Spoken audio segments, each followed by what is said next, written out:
Okay. Okay, and then if we could stop sharing the, the screen.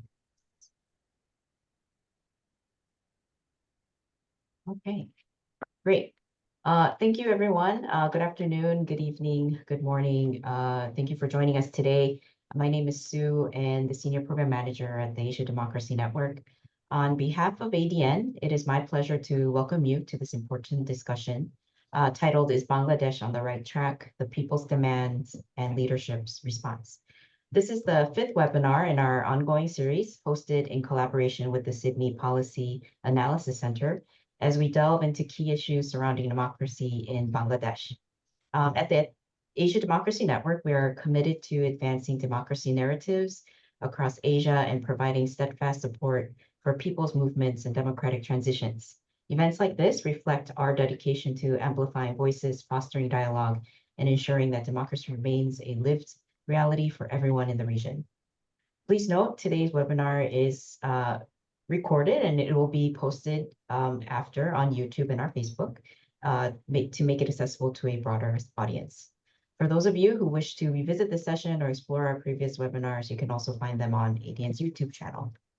So today's session, we will go ahead and look into the following pressing questions about Bangladesh's democratic trajectory. Is the interim government meeting the democratic expectations of the people? How aligned is the current governance with the aspirations of the Bangladeshi people? What role can the region and the international community play in supporting democratic progress? And to answer these very important questions, we're fortunate enough to have a great panel with us, and I'm confident that their insights will spark thoughtful discussions and reflections. To guide us through today's conversation, I'm delighted to hand over to our moderator, Jyoti Raman, an economist and the Director of International Policy at SPAC. Jyoti will host a discussion and introduce our distinguished panelists. Thank you once again for being here, and we look forward to an engaging and productive session. Over to you, Jyoti. Thank you, Sue. Let me first begin with acknowledging the First Nation people all around the world, wherever they may be. I would also like to acknowledge the nearly 2,000 killed by the fallen Hasina regime in the July-August monsoon uprising. Last time I spoke or I moderated one of these discussions was back in June, and the world, Bangladesh has changed significantly since then, as you all know. So, so I have, sort of, it's for the sacrifice of those young people that we have a free country now. Okay, our guests. We have, let me just quickly introduce the guests. We have Mr. Shafiqul Alam. He is the press advisor, press secretary to the chief advisor of Bangladesh government, the interim government. Shafiqul Alam Bhai, he is a veteran journalist, and during July uprising, during the when the internet was shut down, Bangladesh was disconnected from the world. He was one of the fewest people who could access internet and pass on news from the country. So sort of, I'll just note that. We also have Cynthia Farid. Dr. Cynthia Farid is, I believe, dialing in from Hong Kong. Is that right? She's a lawyer and I'm in Dhaka at the moment. Yeah. You're in Dhaka at the moment. Yeah. Okay. She's a lawyer and constitution expert. We've got Israfil Khosru dialing in from Dhaka. He's an entrepreneur and writer. And Zafar Sobhan, editor of Dhaka Tribune, one of the main English newspapers in Dhaka. Welcome, everybody. How do we run this? Today, basically, we have 4 people. Each of you will have one lead question. You'll have 5 to 7 minutes, and then 2 minutes from each of the other panelists, sort of to add, to comment, to debate, and so on, right? And we'll go around, starting with Bipai, then Cynthia, Israfil, and Zafar. Hopefully, that should still give us some time for Q&A at the end. Okay, Let's start. Shafiq bhai, um, is the government, interim government, meeting the democratic expectations of the people? Law and order is the first and foremost duty of any government. How would you rate the government's performance in this regard? Is the media enjoying freedom? Judiciary? Is the Cybersecurity Act has not been repealed yet? Is the government respecting the fundamental principles of human rights? So a whole bunch of questions. Over to you, 5 to 7 minutes. Thank you. I think like we are on the right trajectory. We are like what we have rolled out clearly shows that this government is right on target. Like we have set up 15 commissions. 6 of them are quite important, especially they are going to decide the democratic journey of the country, in the democratic transition of the country in the next like a few months or years. Like what we have done is that these 6 commissions are going to submit their reports by December 31st. And this interim government, what the interim governments will do, they will take the reports and then discuss it with, consult it with all the political parties, all the stakeholders, all the civil society group, minority groups, and then try to build a consensus into uh, how much reforms we actually need or they actually approve of. Like these reforms are going to then set the timing for decide the timing for elections, because we still are not sure how much reforms actually we will need. But the interim government is quite confident that since the aspiration of the revolutionaries, the students, the labor activists, or the day laborers, or female activists, those who took part in the movement, in the mass uprising, they want to repair the government, repair the state, because we all know that Hasina has left the country in a pitiable shape. Like all the institutions are broken, so we have to rebuild everything. And also these constitutions, after so many changes, has also become quite controversial. So our job is now is to take this reform, which is reports, and then consult with political parties, decide the amount of reforms that we are going to uh, build a consensus for, and then set a time for election. That's the democratic journey.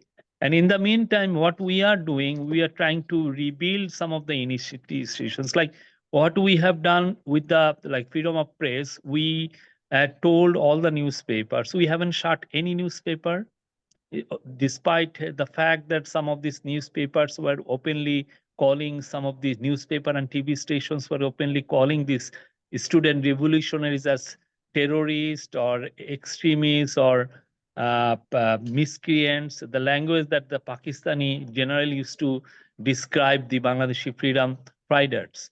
So here what we have done is that we gave full freedom to the newspaper, to the media industry. So nobody can say that, okay, you have killed a news, or you have ordered us to remove this news or remove these people from this high position. Nothing. We haven't done. There is not a single instance. Obviously, there are some questions because there are quite a few murder charges against some of the journalists. But what we are saying is that these murder charges were not pressed by the government. Government hasn't like filed any charges against any journalist. It's mostly done by private citizens, like the the parents of the victim who died in the massacre, or who's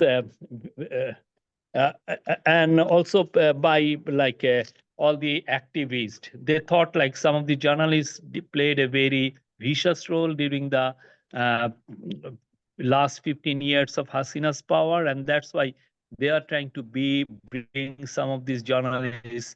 And also there are like evidence that some of these journalists clearly supported or instigated violence. So that's the reason they are saying that that's why they have filed cases against them.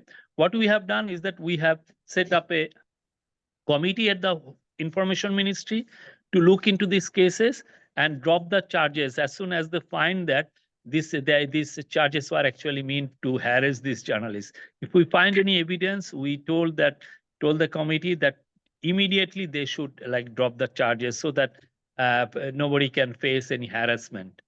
And second thing was that there are obviously some repressive laws, and we already have the cabinet has already decided to scrap the Cybersecurity Act and whatever during the the previous chapter of the previous the Digital Security Act, which later was renamed as Cybersecurity. Under the Digital Security Act, there are thousands of cases filed for defamation cases filed by by the then government, the police.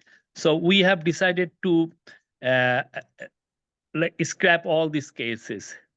We said that we are not going to pursue these cases, and these cases will be removed from the case registers. So they're like all the people who were like charged with, who are convicted for like defaming someone or for expressing their views or making dissenting voices, they are like, we have dropped charges against everyone. We have acquitted everyone. They won't face any charges. It's over. It's this. And other issues like obviously there are some issues about law and order situation in the countries. What we are like facing is a huge amount of misinformation in the internet, and it's creating some kind of tension in the the virtual life has somehow converged with the real life, and that is creating some tensions. Even if what we are witnessing, this is a very a dual scene, I would say. If you go and look at the social media, there are like all the fringe voices are saying that law and order has deteriorated, but what we got, like Professor Yunus is very good at getting data. So we got data from the police about the law and order situation in Bangladesh, and what it clearly shows that law and order situation has stabilized. It is as good as like we already publish figures of murders, uh, uh, crimes, serious crimes, and these figures show that the number of murders actually in October compared to the October last year has declined.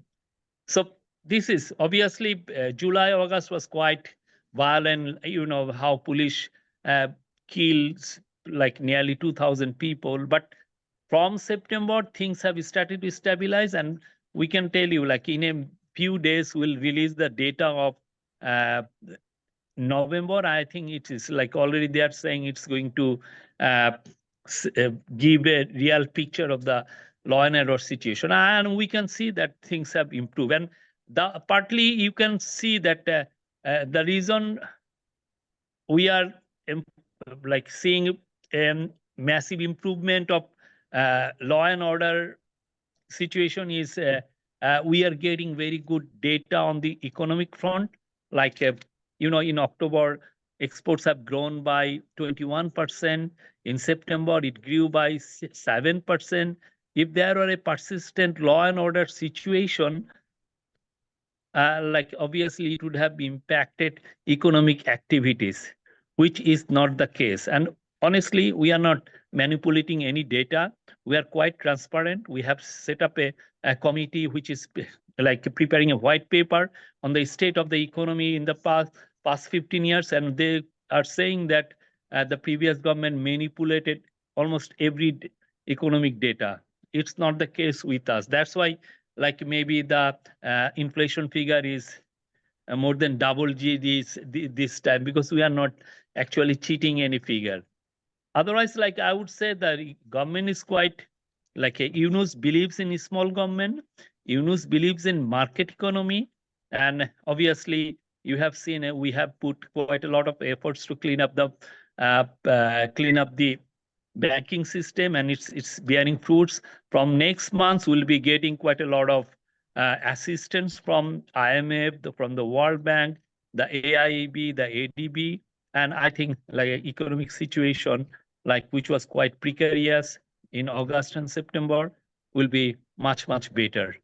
And in the other fronts, I think like we are doing better. I would rate this comment like yesterday I was saying like given the inefficient bureaucracy that we have inherited, the amount of work we have done, we would rate this government quite high. I think I'll give them 9 out of 10.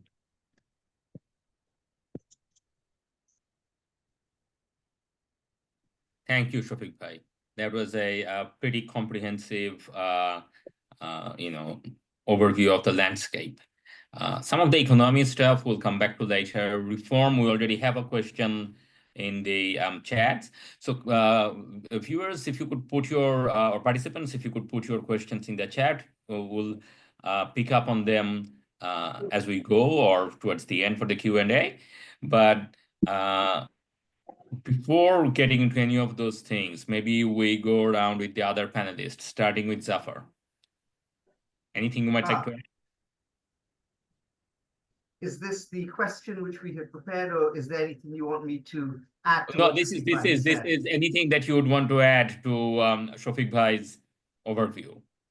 So No, I he's mean, I think, as you said, it's very comprehensive, very detailed, and I would agree with his general assessment of the performance of the interim government. We have to contextualize where we are today by looking at what they inherited. An absolutely dysfunctional system. We had large swathes of the police force were absent for many weeks. The institutions were in disrepair, were crumbling. All of that really needed to be built up. And so, of course, it's understandable that the first few months were going to be very chaotic. It was going to be very hard for anyone to really. But as we enter the last month of the year, it seems as though the economy is more or less back on track. I think the most important thing we have seen economically is the bleeding has stopped. It's very important to bear in mind the counterfactual. You can't just look at where Bangladesh is today in isolation without asking the question, where would we have been without the uprising of July and August? And I think most people who have looked at the data, who have been in this country, understand that had the uprising not taken place, we would be in dire straits indeed, both economically as well as socially. Things were going in a very bad direction. The mere fact that the brakes have been put on is a considerable achievement. So, for instance, if we're talking about the economy, we're talking about inflation. The new governor of the Bangladesh Bank, Ehsan Manzoor, has said, look, to tame inflation is going to take 6 to 9 months, maybe a year. But the important point is the brakes have been put on inflation. Had the government not changed, we might have been seeing double digits, even triple digit inflation by the end of this year, and we're not going in that direction. So I think the context is important. Thanks, Zafar. Context indeed is very important. This is something sort of, whenever I am on the other side and ask about Bangladesh, what I start with always is that, look, governments fall all over the country, all over the world, all the time. But governments fall and the central bank governor flees with the prime minister. That is rare indeed. So this is what, sort of the interim government had inherited. Cynthia, would you like to add anything to that question that Shafiq bhai and Zafar just so far? No, I think what was presented is quite promising, especially if the Reform Commission reports are going to be shared widely, both with political parties and wider. I think that was one of the concerns, is that we haven't seen a lot of political party interactions. And I will address some of this in my comments. So I'm just going to reserve it until then. Thanks. Thank you. And Israfil, the last one on the first question, broad overview.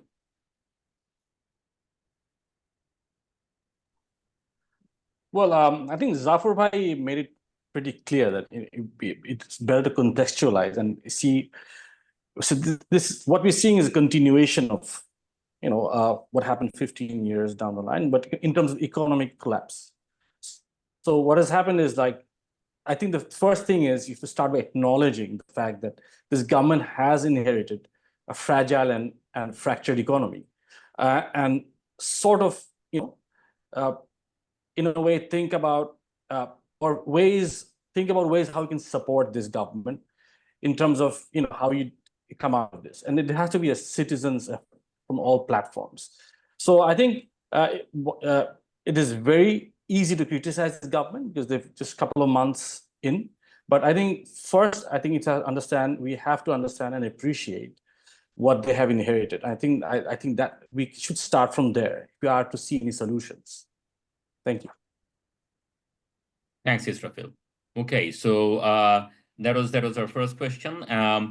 Hopefully, Shafiqul Alam Bhai, you can stick around for a while. We know that you are very busy, but if you stay with us, that would enrich the discussion. Yes. Yes, I'm here until it finishes. Thank you so much. Thank you so much. Okay, so we have one question in the chat already about reform priorities. So, Bangladesh's constitution says that when a government falls, you have 90 days, you have to have an election. But this was not just a government falling. This was a prime minister, fleeing the country, along with a central bank governor and a lot of top bureaucrats, police melting away, all sorts of things. This is what you've been hearing, that the context here matters. Against that backdrop, election in 90 days probably was not a feasible, viable proposition. But what about these reforms? Where did the idea for these reforms come from? Why is there a widespread agreement about constitutional reforms being necessary? But there is also an acknowledgement that the need to transition to democracy should be soon, should be speedy. The reform should not be a long, endless process. So what's the trade-off here? What are the key issues? What are the things that are on the cards? What packages are feasible?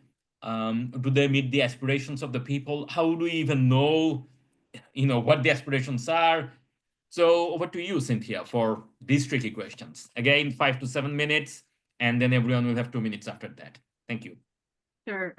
Thank you so much. A great set of questions, a set of difficult questions. But before I go into the answer, I think I'm going to congratulate the government on completing its 100 days. I think the challenges that are in its path are so many, and I don't envy anyone who has to undertake this task of steering the country in this at this time in the midst of this crisis. But we all want this government to succeed. So everything I say is in the spirit of aiding that process. I think that in the question that you ask, you rightly point out that there's a tension between reforms that are needed so to ensure that despotism doesn't return to Bangladesh, and also, on the other hand, to facilitate a fairly urgent electoral transition. So how do we reconcile this tension, right? These two priorities. I think firstly, there's no system in the world that is foolproof against despotism. No system in the world, right? There's a quote that's widely attributed to Jefferson, who's one of the American Constitution founders, and that is, eternal vigilance is the price of liberty, right? So democracies are not static. We're never in a permanent state of democracy, if at all. And that's the point of constitutions, right? They provide checks and balances in government, they guarantee rights to the people, and of course, facilitate elections, which is how you ensure all of those things. So the issues on the cards, I think at the moment, are the extent and feasibility of reforms. From what I've heard in the last few months, certainly since August, is mostly, I think, structural issues in many ways and means to limit power of the executive government. If you look across South Asia, executive dominance is actually a very common feature of post-colonial constitutions. It's been an issue in South Asia since the middle of the 19th century. I'm not going to go into the history, but it's a problem that has persisted for a very, very long time. So coming back to the president and the last regime, it kind of captured all the branches of government. You know, the parliament, the civil administration, also the judiciary. So these institutions, of course, need to be rebuilt.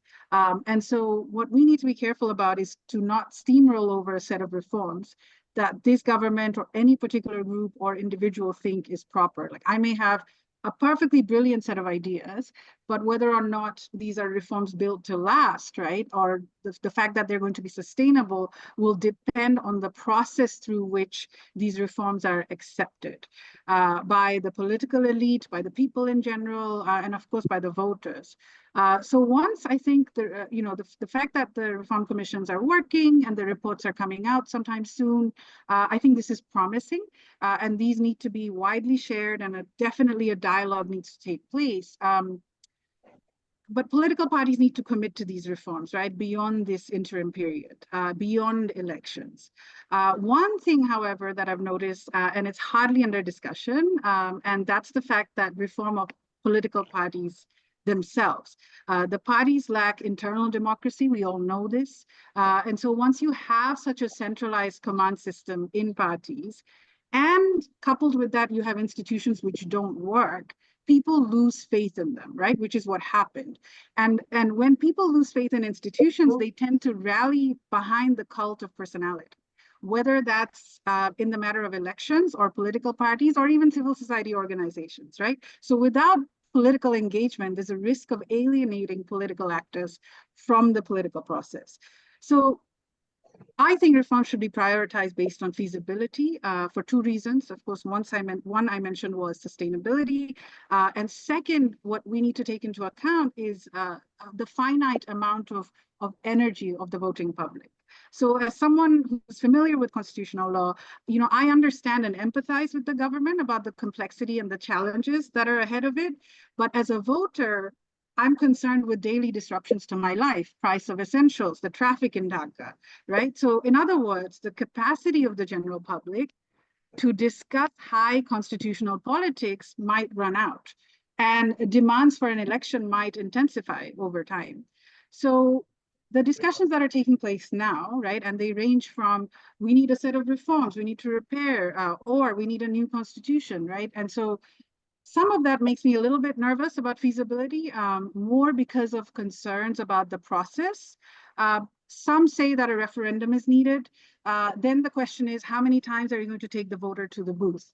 Most people think that, like here still, that the 1970 election in Pakistan was a parliamentary election, when in fact it wasn't. It was a National Assembly election to draft and adopt a constitution. So voter fatigue is something that is quite real, and you may well end up with low voter participation. Egypt experienced it after the Arab Spring. In other places, you know, in Chile, you had a referendum, and it was a progressive constitutional draft.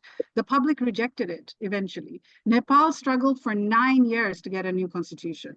So, and you know, while you're going through that process, if a new constitution is on the table, there's a real and palpable fear of violence being on the rise, right? And we're seeing like sporadic incidents of it. We're starting to see it anyway. In terms of reforms, you know, from my perspective, I think that rebuilding the judiciary and the criminal justice system should be front and center at this stage. And the reason why these reforms are feasible, right, it's because certain issues can be dealt with within these reforms that does not require an elected parliament, right? And in fact, usually party-based governments have typically weaponized the criminal justice system, or they tried to pack the court with loyalist judges. And so that would serve them. But what we have now is within judicial reform agendas is that there's consensus on implementing the 1999 High Court directives of separating the judiciary from the executive. Everyone widely accepts it. There are directives. It's in the works for implementation. And I think the Chief Justice is already, I read in a news report that he's already sent a proposal to establish a secretariat. So these are things that are quite tangible, and these can be achieved between now and whenever the next election takes place. The second issue, in light of the fact that currently the state wants to, in fact, the public also support prosecution of previous regime loyalists. In their complicity of what happened. And so we actually don't have a prosecution service. We don't have an independent prosecution service. If you look at UK or Australia, you have the Crown Prosecution Service. It's independent, and you have prosecutors trained to carry out that work. So in Bangladesh, what normally happens is that the government issues a circular to appoint public prosecutors, and then the government handpicks them, and there's no criteria of how these selections are made. And so usually what ends up happening in sort of the districts is that you pick your party loyalists. And so similarly, in government ministries, we don't have a cadre of law officers. Usually what happens is you borrow judges on deputation to serve in that capacity. And the judiciary is already understaffed, and you're deputing staff away from the judiciary. So, and actually, speaking of the prosecution service, it's a perfect example of what happens when reforms are rushed through with no consultation, right? During the caretaker regime back in 2007, 6-7, an ordinance was passed during the caretaker government back then. And that ordinance wanted to establish an attorney service, right, to do exactly this prosecution and law officer cadre. And so once the elected government came in, they did not enact this ordinance into law, and that law basically lapsed. So the reason for wanting a functional criminal justice system is to, not just prosecute what happened, but also, the poor generally bear the brunt of a dysfunctional criminal justice system. We just talked about the economy and the banking reforms, but maybe some of you know that debt is actually criminalized in this country. And so the small businessman, Rohim, the small businessman, goes to jail for a very small loan, but a Salman F. Rahman goes free, right? It's an entire enterprise that weaponizes the criminal justice system. So I think the current reform process, it should be welcomed, but beyond what's feasible in the short term, I think that those specific proposals need to be reconciled between different groups. There's a lot of division right now, and hopefully an ongoing dialogue will produce some sort of common agenda that both the parties and the general public can get behind. I think I'm just going to end there. I'm happy to answer questions. Thank you.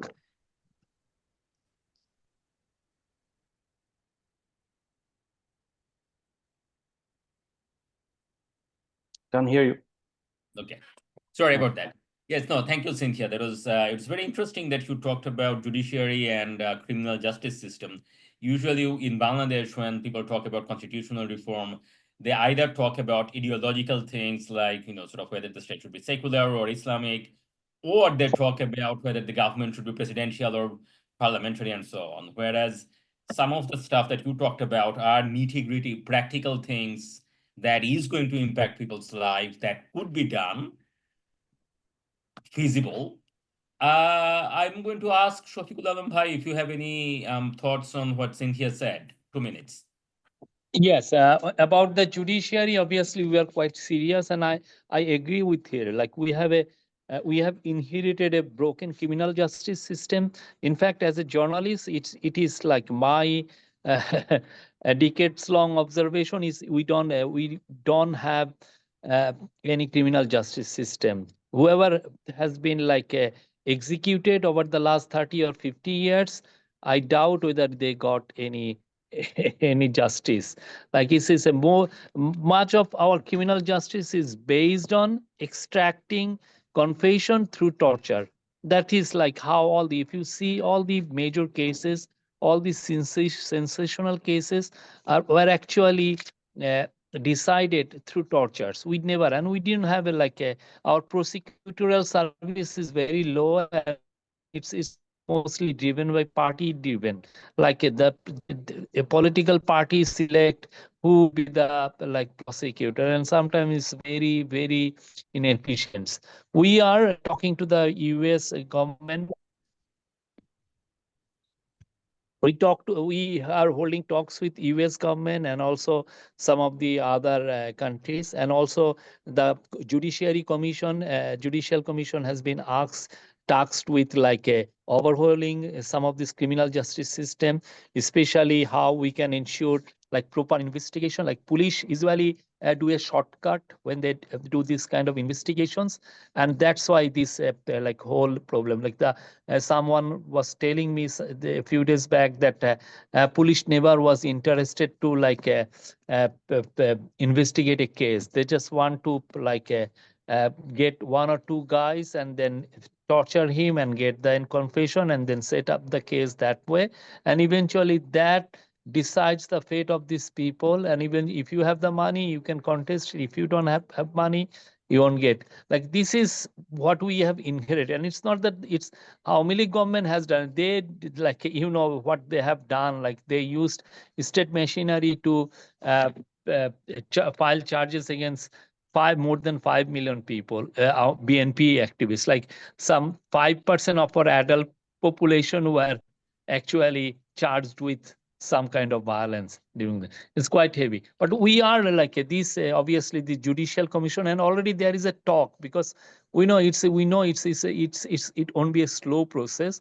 So the Judicial Commission chairman has already floated this idea. Obviously they are going to file some reports by 31st of December, but to do some meaningful changes, reforms, they need to visit lower courts, they need to visit high courts, they need to do some practical stuff. So we have to extend that tenure, and that is seriously under discussion. And other issues obviously Bangladesh, I think it's what we are witnessing. It's a new rebuilding of the country. And for the biggest challenge for us, for this interim government, is managing expectations. The expectation is so high, people think that, okay, we can, but there are only a few low-hanging fruits. We can just pluck and give it to the people, but not many. And others, you have to toil hard. Maybe we have to work months, years, before we can see some meaningful changes. Now, the story of Dhirendranath Datta. Dhirendranath Datta was the a deputy leader of Congress in 1947 when we partitioned. And he and Jogen Mondal saw that there are future for Hindus in the then Pakistan. And there were the massive riots in 1950, and Jogen Mondal left for India. He was disillusioned and he went to India. And Dhiren Datta remained in Bangladesh, and with the hope that Pakistan is going to deliver a constitution, and that constitution is fix everything. So eventually, and he was engaged in these constitutional debates. If you read his biography, it's there, how he contributed to the debate. But eventually, when Pakistan adopted this constitution in 1956, he was so happy. And then the next year, Arif Khan took over, and it's over. And he died a disillusionment. But our hope is that we got some of the smartest young minds that have come up in recent years. I think these are the smartest young generation that we have seen since maybe 1971. It's unbelievable generation. They know how to devote. I have joined at least 15 cabinet meetings, and I saw how these guys debate, these young leaders. So our hope is that these young boys, and then this government, and also some of the thoughtful leaders of oppositions, they are going to deliver what this country needs. Thank you, Shafiqul bhai. Israfil and then Zafar. anything to add to what has been said? Sure, Jyotirbai. I have a very simplistic approach when it comes to reforms as a citizen. Uh, I, I would want to know just three things. First would be what would be the scale of would be the scale of the reform this government is willing to undertake. That's one thing I would want to know. Second is that what are the priorities in terms of reforms? Third is what will the process of the reforms, through which the reforms will be implemented.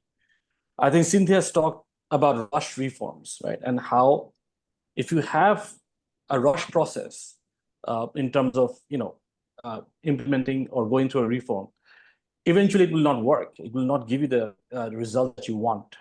So as a citizen, I think it's imperative the government makes it clear what are the scale of the reforms they want to take.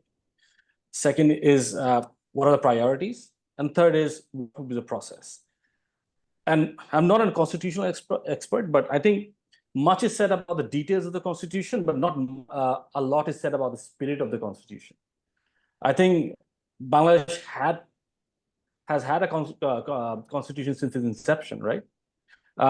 So in terms of the spirit of the constitution, it is imperative that the political, even if we have a political government, interim government, or a caretaker government, whatever the nature of the government is, it is imperative that we see whether these governments are actually adhering to the spirit of the Constitution. So I think details of Constitution are very, is very important. We talk about it all the time. We talk about, there's a discussion about rewriting the Constitution, amendment Constitution. I think, fine, there would be a debate, no doubt. But I think the fundamental problem has been adhering to the spirit of the Constitution. We have had a government for the last 15 years, and they basically, a fascist government, not elected by the people of this country. And they ruled with with brute force. And if you talk about whether, if you talk about the spirit of the Constitution we have in our Constitution, current Constitution, did they abide by it? No. They found ways of bypassing it.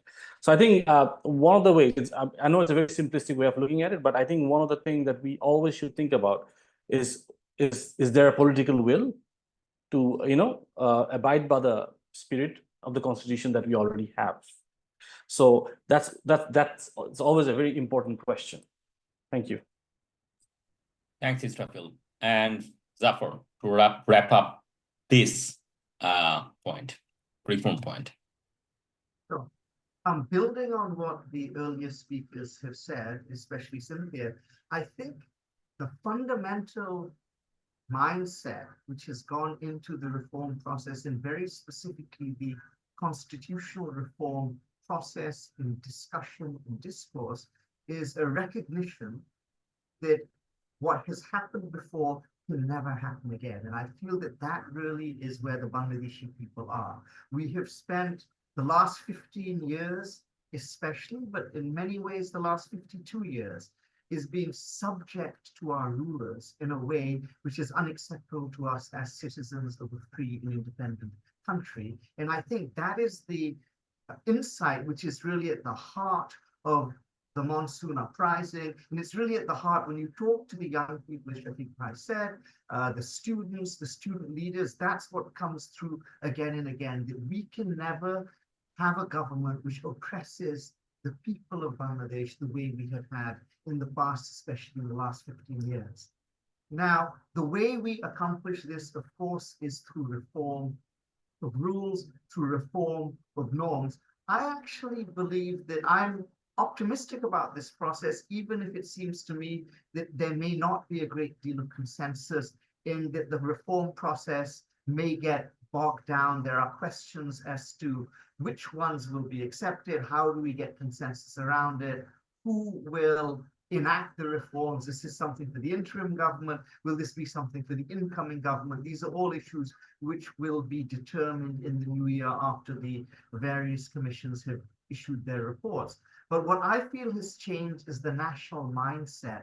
I feel that we have put the ruling classes, the rulers of this country, on notice that never again will Bangladeshi people allow themselves to be oppressed in the way they were before. And I think once that fundamental mindset change has taken place, which it has taken place, that is really the platform on which a new Bangladesh is going to be built.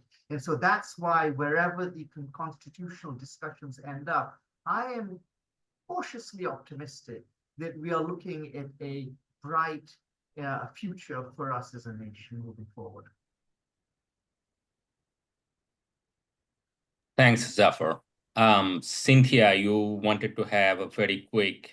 Very quick response. I think some of what Mr. Alam said about judicial reform being underway, all of that sounds really promising. But with all due respect, the Judicial Reform Committee has no women in it, and there's plenty of women lawyers and judges within the court.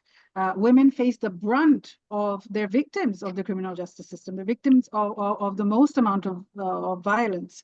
And you know, it's underreported. Research suggests that the conviction rate for most violence against women cases is 2%, is below 2% actually. So, you know, here you have an all-male panel reform commission that's going to set out to reform the system. So, you know, I will hold my breath just on that score. Regarding what Israfil said, I think I largely agree with the spirit of the Constitution, but I would reframe that into sort of rules to follow, because Sri Lanka went through a very similar process to us and they've just had their election. And one of the things that happened is that even at the height of that crisis, even when Rajapaksa had left, there was no resignation letter. You know, the political elites and certainly the lawyers, or at least those with legal training, they knew they had to operate within a particular framework. So I think there was a lot of effort to kind of stay within a constitutional framework and really focus on process. Because why would you depart from legal and constitutional process unless there's a really like emergency or some sort of contingency that requires you to do so?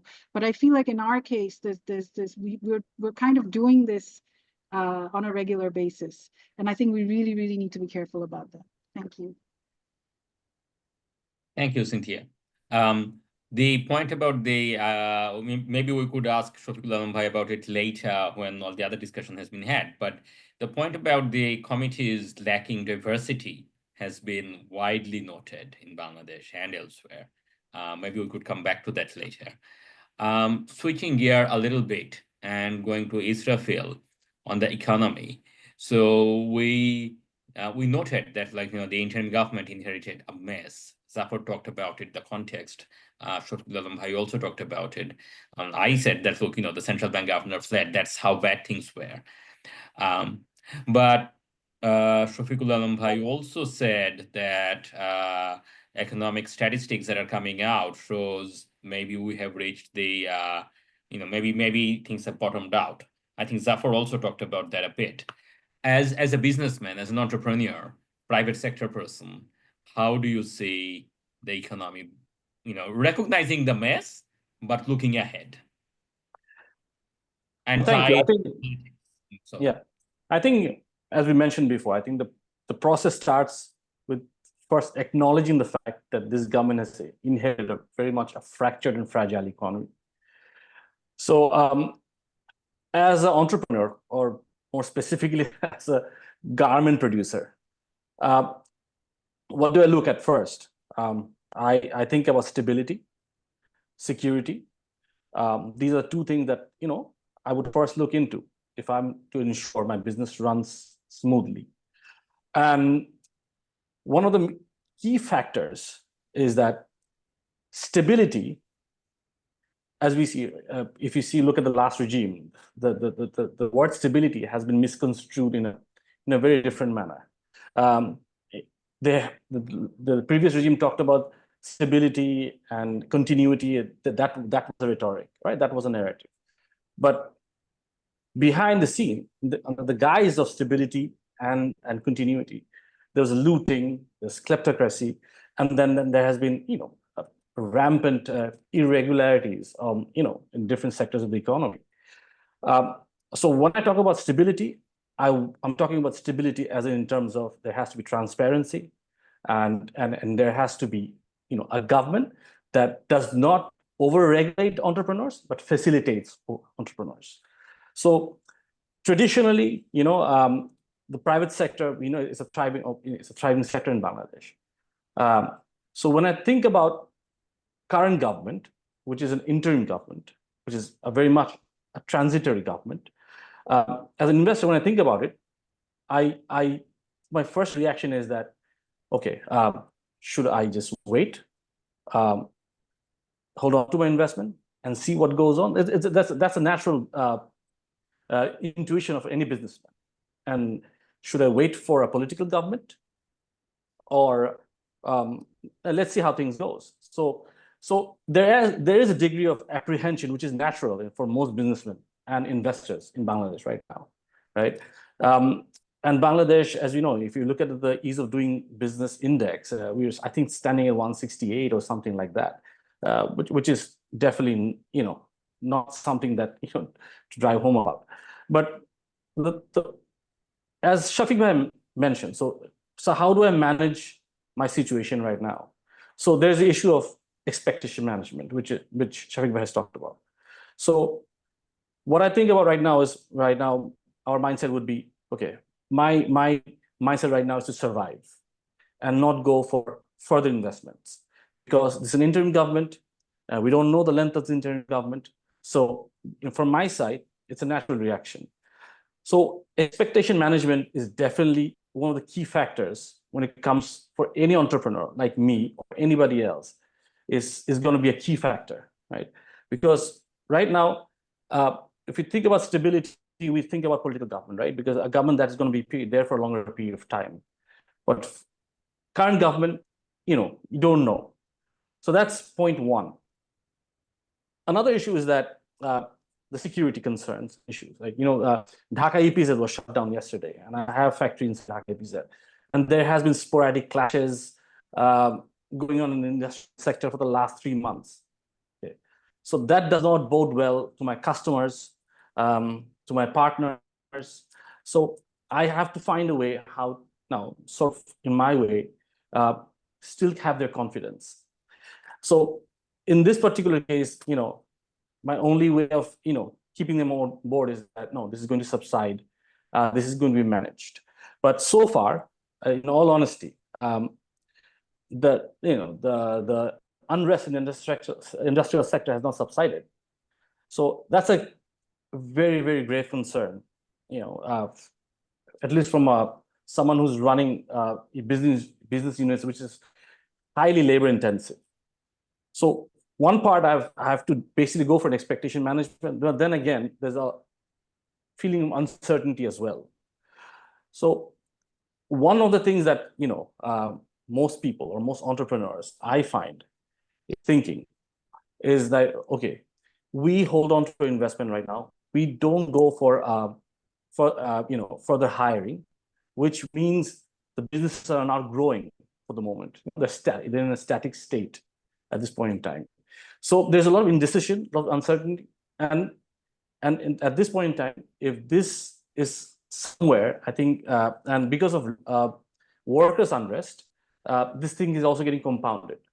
So I think this is one of the things that government needs to look into. How do I immediately provide security to business factoring, especially manufacturing units, which are highly labor intensive? So there is a dilemma there, and there we have to find a way how do we negate this, at least for the moment. And I think a huge challenge for the government lies. And I think the private sector, and Shafiq has talked about growth in the private sector. I'll be very honest. Private sector in Bangladesh has grown irrespective of everything. It is a pure drive of the people of this country and the entrepreneurs of this country. I will not, give any credit to the government in this regard. I think, and that I'm being brutally honest. If you look about the figures in increasing labor force, right? If you look at even last couple of months, there has been an increase in the labor force joining the garment sector. and it has been happening all throughout. And it's a credit to not the government. It's a credit to the people of this country. That's what I actually honestly feel. Thank you. Thanks, Israfil. That last point you made about the people of Bangladesh. So just after the Monsoon Revolution, I was participating in a panel, and I was talking about the economic challenges the country is going to face and all of that.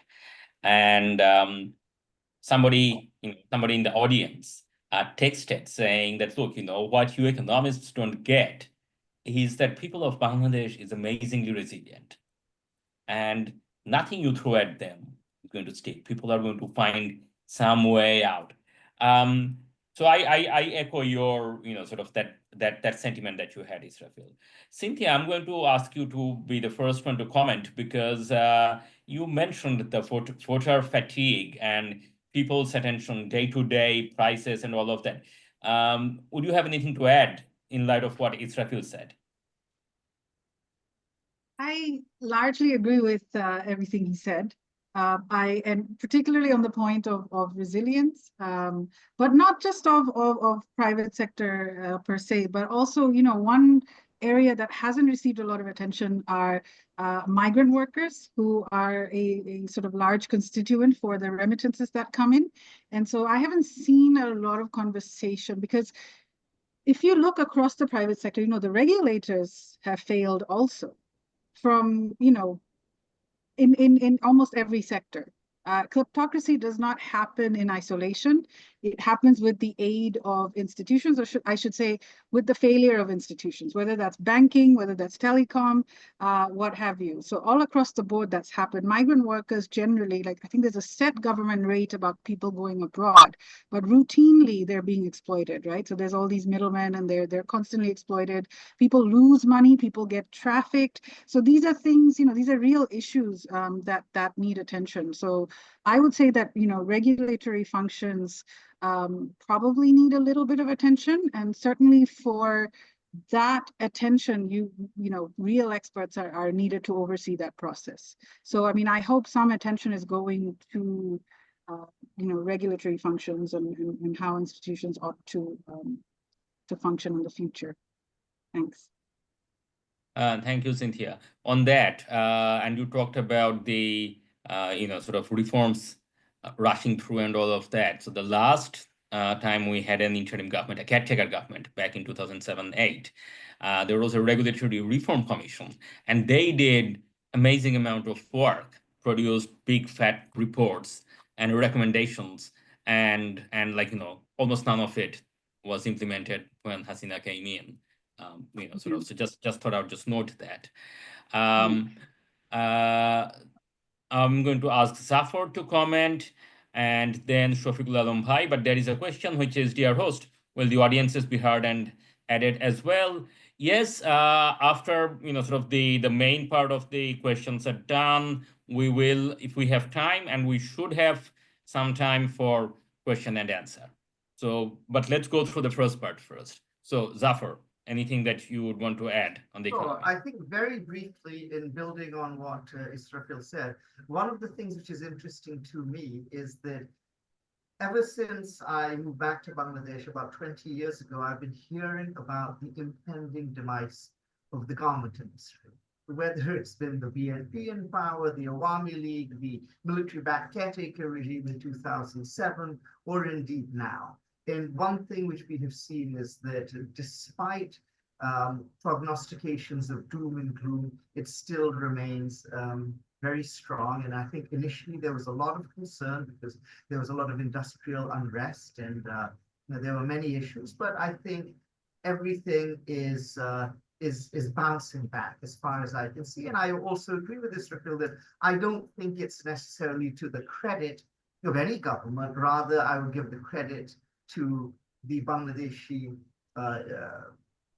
entrepreneurs, and then the Bangladeshi workers especially.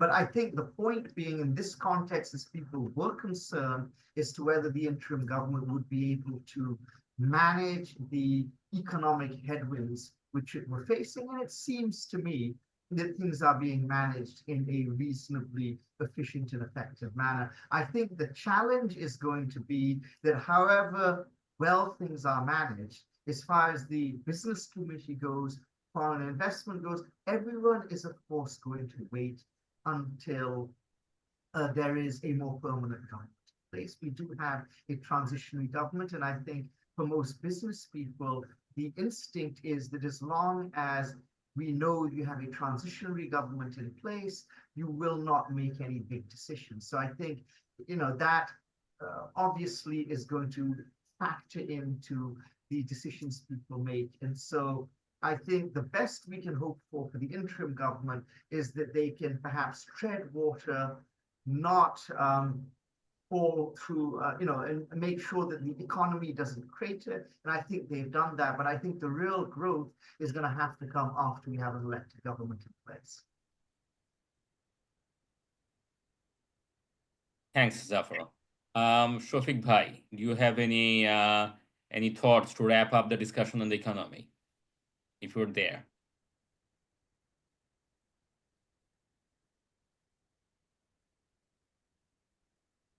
Muted. You're muted. I'm in a car right now. Can you hear me? Yes, we can hear you. Yes, we can also see you. Yes. I think this talks about Bangladesh, the more resilient people, is utter nonsense. It's we are surviving at like very low end of the pie. So it doesn't like what we like over the last 20 years. What we are actually, our success story is cheap labor at home, cheap labor outside, nothing else. Actually, haven't, like, obviously we got some good factories, good manufacturing factories, and that's it. And we haven't been able to diversify our economic our manufacturing base. This is like it's a kind of avoiding responsibility, trying to say that okay, it's a reflection of our lack of appetite for reforms in the manufacturing sectors. We like for more than 20 years we haven't changed much in our labor reforms. There has nothing like when the ILO guys come here, when the like US the Department of Labor guys come here, they said you haven't like shifted an inch in this front. So unless you like do some meaningful reforms, I don't think like we will remain in the bottom of this like global manufacturing pie, global supply chain pie. And that's why we need real reforms, and we need some like real consensus among the manufacturers, among the unions, and also among the political parties. What sort of reforms we want? Can we afford to like pay $200 monthly wages to a garment worker that Cambodia is paying? Like the few days back, the U.S. Labor Undersecretary in International Labor Affairs, she came and she was telling us, and also I think one of the guys of Philip Van Housen, PhD, he's a top buyer for Bangladesh. They buys about like $1 billion worth of clothing. They are saying that even in Cambodia, like they managed to persuade like Cambodian version of BGMEA for higher wages, and they agreed. And they soft landed. There was no disruption in the manufacturing factories, and Cambodia thrived, and it eventually pulled like millions of people out of poverty. Whoever is there, like they already are like some people are they don't have any like people in extreme poverty, but they managed to. We need real reforms, real labor reforms, real manufacturing reforms, and some of the reforms in the key sectors. Like even the Grameen Phone guy yesterday was saying that there was hardly any reform in the telecom sectors. We actually march to we regress. He was saying that the kind of reforms we did just to extract some extra money from the companies, which resulted in a stagnation in the sector. And we need like this. My biggest worries is there is not nothing, not much debates about this kind of reform in our newspaper or in TV station. It's all about cheap talks about like when the election will be held. Obviously, that's a big issue, but and also some the parts of the constitutions. But the future of the country, how much progress we can make, how we can pull like tens of millions of our people from poverty will depend on how much we can much reforms we can do in our manufacturing sector, in the way we work, in the way we send our workers abroad. These are key vital issues, but nobody actually care about these things. This is and I thought that as an economist, I am the dismal person in the room, but this is a fresh dose of truth telling about the state of the economy, or sort of the secret source of Bangladesh's success, which is cheap labor, which is sad. Maybe we'll have time to come back to the economy later, but I want to go to Zafar because we're looking at the time, and geopolitical global geostrategic landscape is an is an intricate part of Bangladesh's democratic journey. So Zafar, the Trump, with Donald Trump being reelected, geopolitics is going to become uncertain around the world. And in Bangladesh, in the neighborhood, we have less than friendly, if not outright hostile neighbor establishment, Indian establishment, which had invested so heavily, into the Hasina regime, and are probably still trying to come to terms with how things have been. How do you see the geopolitical landscape? How do you see that affecting Bangladesh's trajectory? And given our audience, so this is Asia Democracy Network, so we've got partners, we've got allies, all across the continent. What role can regional and international community bodies, institutions, multilaterals, civil society, how diaspora organizations, how can the world help support democratic transition in Bangladesh? Whole bunch of stuff. Over to you. Thanks. Okay, sure. Thank you, Jyoti.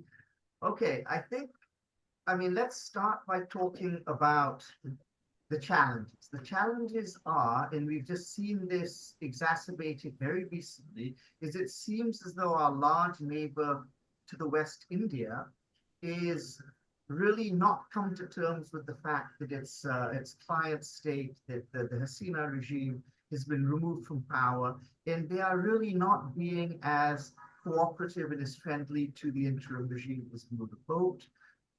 There is concern that with Donald Trump's election as the president-elect of the United States, that the support the current government is facing, the support that the interim government enjoys from the Biden administration will evaporate. So these are the concerns which we are facing, and we wonder where Bangladesh will be post January 20, when Donald Trump is once again in the White House. My hope would be that these concerns are overblown. We have not yet seen evidence that India has really come to terms with what has happened in Bangladesh.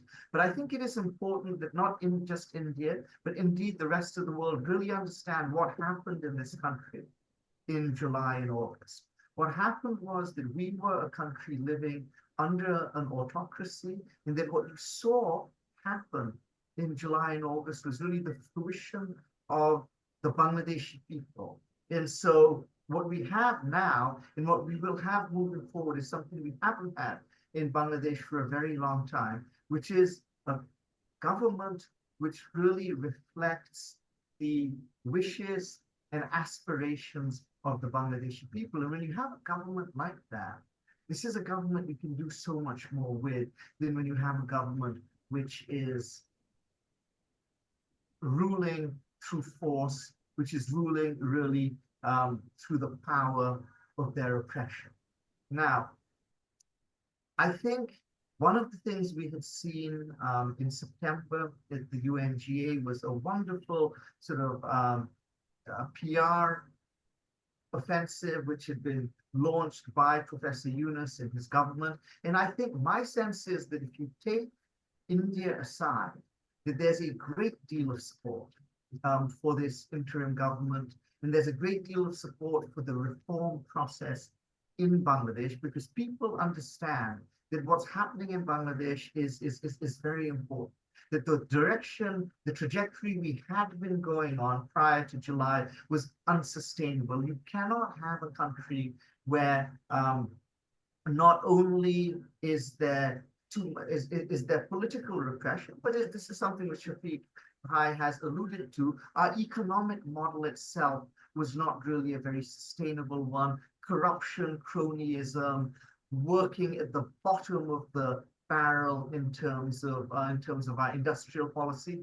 These were non-sustainable, and now we have the opportunity to really build something lasting, build something sustainable. And this is in everyone's interest, because of course Bangladesh is a big country, almost 180 million people. We have a growing economy, and so it's in everyone's interest, not just inside Bangladesh, but in the region and around the world, that Bangladesh really have both a sustainable governmental model as well as a sustainable economic model, which is something we haven't had in a long time, and we have the opportunity. So I think people recognize that. If you talk to analysts in previous years, they would always say that they were concerned with the trajectory of Bangladesh. It might look as though on paper things were going well, but they all understood where the fault lines were, where the vulnerabilities were. So people understand that this is an opportunity, and understanding that,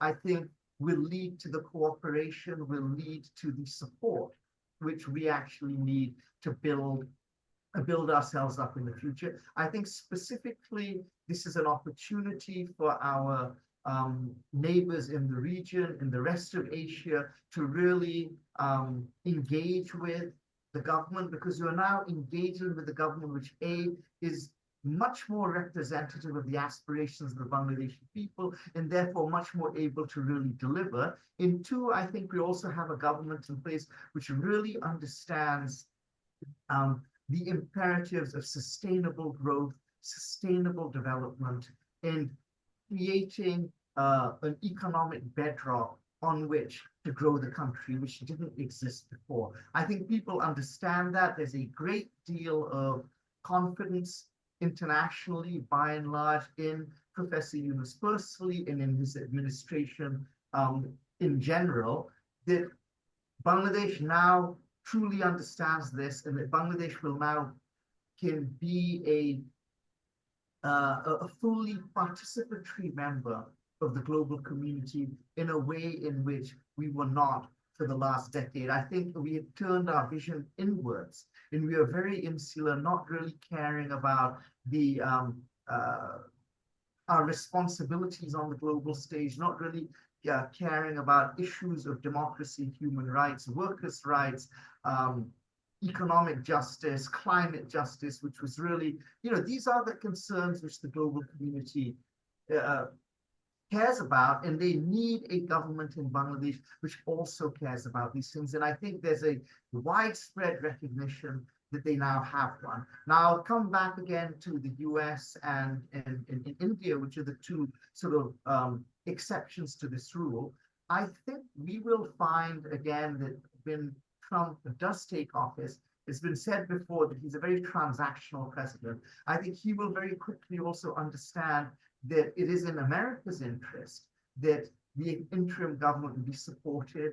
It's in America's interest that Bangladesh remains stable, and there's really nothing to be gained by trying to destabilize what is going on in Bangladesh, and that it's really in everyone's interest to allow Bangladesh the space and the cooperation and the support it needs to move forward.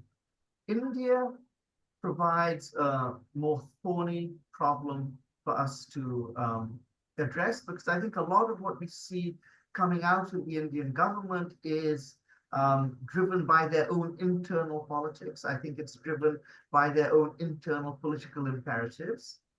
But again, be that as it may, I feel that initially what we have seen perhaps, and I'm speaking charitably, is a sort of a sense of shock, because I think there was a lot of disbelief in India at the fall of the Hasina regime. They had invested a great deal in it, and I think, you know, they didn't really have any understanding of quite how unpopular it was, and that how unpopular that made India in Bangladesh. And I think it's taken a long time. It is taking a long time for this realization to set in. But again, once again, I feel that as time goes on, India too will truly understand what is happening in Bangladesh and understand that it is in India's best interest to support, or at least not be confrontational or opposed to the interim government, and to really support what is happening here in Bangladesh. I'm a firm believer that, you know, at the end of the day, all nations will act in their self-interest. And, you know, we can't expect nations to act towards us out of altruism, out of the goodness of their hearts. Every nation is going to do what is in its interest. But I think that's a good thing for Bangladesh, because I actually feel that everyone will eventually understand that a stable, secure, prosperous, democratic Bangladesh, and by democratic I mean a Bangladesh where the people's voice is heard. So right now we have the interim government, which was of course not democratically elected, but I think it is a government which enjoys the support of the Bangladeshi people, which is very, very important, because that gives you a platform for stability, it gives you a platform for growth. People, world leaders understand this, and as a result, they understand that it's going to be in their self-interest to support what's going on, and to understand, you know, what we have here is a transitional regime in Bangladesh. It's not going to be in power forever, but we need to accomplish certain reforms to make sure that when an elected government comes to power, that Bangladesh continues on the right trajectory. I have made this point many times to our friends across the border. I have written in Indian publications, I've appeared on Indian broadcast networks, where I think the fundamental point I always try to make is that the current opposition, or the current non-cooperation which we see from India towards the interim government of Professor Yunus, is fundamentally and ultimately counterproductive to India's own interests. And I think once that understanding gets through to the political classes in India, and I think it'll get through to the political classes in America far quicker, because I think they have a much more sophisticated understanding of these things. And of course, even though Trump is going to come to power in January, you'll still have the State Department, where you have a lot of very well-trained professionals who understand these things beyond the lens of partisan politics. I think we will continue to see cooperation and support from the international community. And I think, you know, that's a great thing for Bangladesh, and I am confident that that will continue. Thanks, Zafar. That's an optimistic note. We're looking at the time, so I'm going to go quickly with Israfil, then Shafiq Bhai, and then Cynthia to wrap up, you know, sort of on what Zafar said, but also any other thoughts you might have. Because I said we'll draw at 90 minutes. We're at 83 at the moment.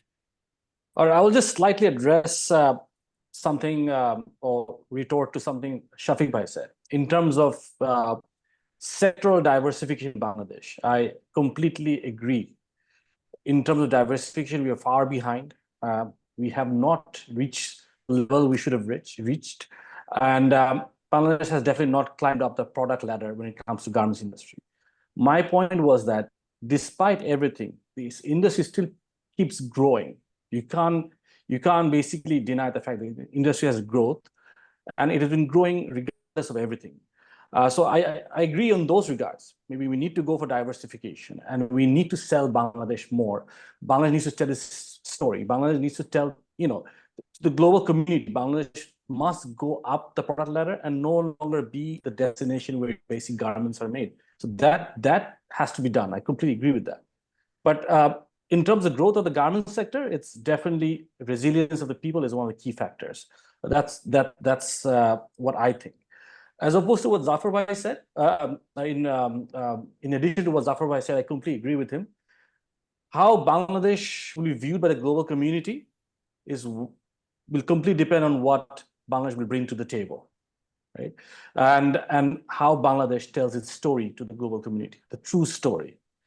And we see it now happening a lot more, as Zafar Bhai said. And I think people knows the Bangladesh story, not just the movement. Now, if you look at the global support, apart from few countries, I think Bangladesh has probably the most support, more than ever, especially the Western world. And in terms of the Trump government, I think I agree with Zafar Bhai, it's going to be purely transactional. It will be completely about what Bangladesh brings to the table in that regard. In terms of India, I believe that Bangladesh's relationship with India has to be based on pragmatism, has to be based on equity and reciprocity.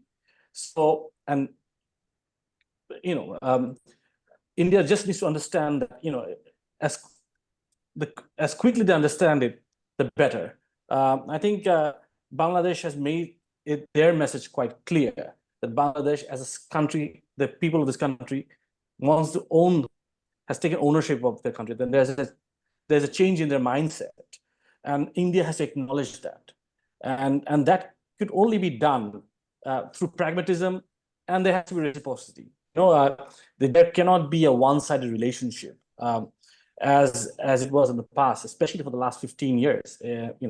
So I think that's the only way the India-Bangladesh relationship can mend.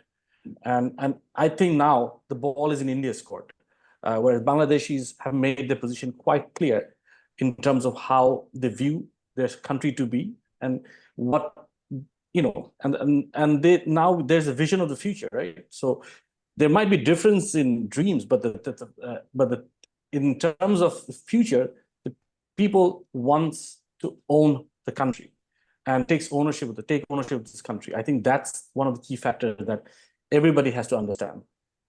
I think that, yeah, that's about it. Thank you, Israfil. Shafiq Bhai, and then Cynthia. Shafiq Bhai, if you're with us. Yes, yes. Your question? Sorry. Or just, sort of anything you want to add to what Zafar and Israfil said about geopolitics and, how the world can help Bangladesh transition to democracy. I think the world should recognize that a seismic shift has occurred in Bangladesh society, in the Bangladesh, among the Bangladeshi people.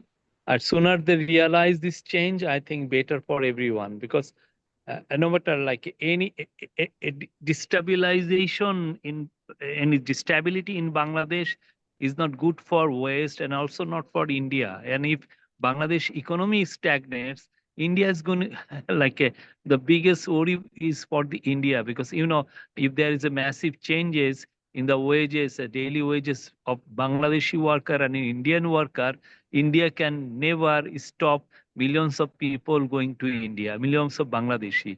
It has happened in the past, decades earlier, and it may anytime it can happen. So it's Indians' interest to, I think, recognize that okay, some changes has happened, how they can have a working relationship with this government. We also are have extended olive branch. We want a good relationship with India. India is growing, and if we can integrate our economy with the greater diversity that the Indian economy has, then obviously we may also benefit hugely from India. And also about the West, I think the old mindset has to change. Like whatever, I was reading Avinash Paliwal's book, which in 1975, after these changes, Sheikh Mujib was assassinated. The India's biggest concern was at that time that Bangladesh will become an Islamic republic, and millions of Hindus will make a beeline to India. And same thing, if you see, after nearly 50 years, India has the same concern that there will be Islamist, there is an Islamist takeover here, some Indian experts are saying, and also like Hindus are in like in a dangerous situation, things like this. These are all utter lies. Bangladesh, with with the new kind of leaders that we can see and the kind of debates we witness in our society, I think Bangladesh will grow by strength to strength. It's no longer the bunch of like revolutionary of the 1970s who eventually started killing each other, and it's no longer the bunch of post 90 revolutionaries who when the entire government became hugely corrupt millionaires. I think this we can rely on these new generations. They really mean business and they really want this country to thrive as a very open, very good progressive society. Thanks, Shafiq Bhai. Cynthia, over to you. And then we're looking at the full 90 minutes mark. I know that there's a question from the floor, but let's go to Cynthia. And then after that, I would seek each other's guidance on how long we have, noting that we're already at 90 minutes mark. Cynthia. Thanks so much. I'll try to be really quick. So I think the notion of Donald Trump and also other Western countries being self-interested came up. I mean, I would argue that it's not just other countries. Everyone here is self-interested, right? Political parties are driven by self-interest. And I think one of the impact of having an authoritarian government for so long is that, authoritarianism is not just at the top level of governance, right? It seeps into right at the kind of petty bureaucrat level. Where they're interacting with citizens. So in that respect, I think self-interest, a lot of people are driven by self-interest. There are many, many constitutional experts now in the country. So all sorts of things are, we're hearing. But the issue is that, like it or not, we are part of a global system, and political stability or lack of it, it's going to affect the investment climate. Moreover, I think that the longer we delay elections, a reasonable time is fine. The ability to kind of engage in dialogue, these are all welcome efforts and initiatives. But the longer we take, right, to get to kind of a stable political settlement of some kind, the more I think there's already fragmentation happening, right? So you had student groups fighting in colleges. So infighting only happens after revolutions, and it's not uncommon in other countries in across history. It's not uncommon for fragmentation to happen. It's happened in many parts of the world, and so the longer we leave it, the possibility of an increase in violence, the increase in fragmentation becomes much more real. So I really hope that these considerations will be taken into account. Thank you. Thank you, Cynthia. That's a very good point about fragmentation. The longer we take, harder things become. Also, good to, sort of, also you have noted this has happened in many other places. From the comments, we have Ukraine as somebody we can look to, sort of, or draw lessons from. Arab Spring is obviously always on people's mind. I'm going to ask Ichal to say a few words, and then sort of, I know that there will be questions from the floor, but we are already at 93 minutes. So Ichal, over to you, and also seek your guidance on how long do we want to continue? Because I had promised people before that I would let them go at 90 minutes mark, which we're breaching. So well, it's very difficult to really limiting this conversation because the topic and the presentation are very excellence, and then we all seems like we are thirsty, we are hungry from the information about the Bangladesh trajectory right now. But I think we cannot keep people longer, Dr. Jyoti. But probably I'm giving back to you in case our briefing paper letter will include some of the questions that not been answered here. I think that is the proposal that I want to give, because after this conversation, we're going to issue briefing paper, right? And perhaps some of the questions can be addressed over there, although it's not been answered in here. I think there's a few things that are very important. For examples, like what are the agenda of reforms that right now is undergoing. If the committee, what kind of how's the progress of the committee and etc. And also question about the elections, whether the election will include electoral changes. I've been watching all those kind of thing, and of course, for the audience who already putting written questions, probably can writing to you or to ADNs, and then we can continuing this conversation online. I think that is my opinion. Giving back to you, Dr. Jyoti. Thank you, Ichal. I have typed in my email address. You also have ADN's email address. I apologize for not taking any questions because, as I said, sort of we promised the panelists that it would be 90 minutes, and sort of we shouldn't keep people longer than what we had promised. So the conversation is going to be recorded, or it has been recorded and is going to be released in YouTube. It's going to be, we're going to turn into a briefing paper, which is going to be Chatham House rule. So if you email us within next 24 hours, either to myself, you have my email there, or ADN, you see the ADN emails there as well. If you email in next 24 hours, we will incorporate them into the briefing paper. So I would like to close today thanking Shafiq Bhai, Zafar, Israfil, and Cynthia for joining. And until next time, thank you. Bye. Thank you, everyone. Bye.